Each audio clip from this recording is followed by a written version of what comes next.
Welcome to day 8. So నిన్న నేను చెప్పినట్లు నేను ఎక్కువ పాస్ట్లో అయినా ఉంటున్నా, లేకుంటే ఫ్యూచర్లో అయినా ఉంటున్నా. అరే పాస్ట్లో అలా ఎందుకు జరిగింది, అలా జరగకపోయింటే బాగుండేది, అదొక్క మూమెంట్ అలా లేకపోతే బాగుండేది, లేదంటే ఫ్యూచర్లో నేను అలా బతకాలి ఇలా బతకాలి. సో ఇలా ఆలోచించడం వల్ల నేను ప్రెజెంట్ మూమెంట్స్ అయితే చాలా మిస్ అయిపోతున్నా, చాలా మూడ్ ఆఫ్ అయిపోతున్నా.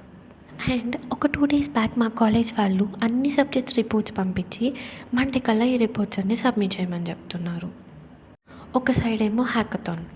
సో ఫుల్ ప్రెషర్ అయిపోయింది, ఏం చేస్తున్నానో ఏం అర్థం కాలేదు. సో హ్యాకథాన్లో ఒక ఫైల్ సబ్మిట్ చేయాల్సింది ఇంకో ఫైల్ సబ్మిట్ చేశాను. సో 2 డేస్ పడిన కష్టం మొత్తం పోయింది. అంత అయిపోయిన తర్వాత అనిపించింది, అబ్బా కొంచెం ఆ మూమెంట్లో కొంచెం పీస్ఫుల్గా ఉంటే బాగుండు, కామ్గా పని చేసుకుంటే బాగుండు అని. ఒకసారి అయిపోయిన తర్వాత ఏం చేస్తాం, ఏం చేయలేం కదా. Just learning from my mistakes అంతే. ఇంకోసారి ఇలా అవ్వకుండా అయితే చూసుకోవాలి.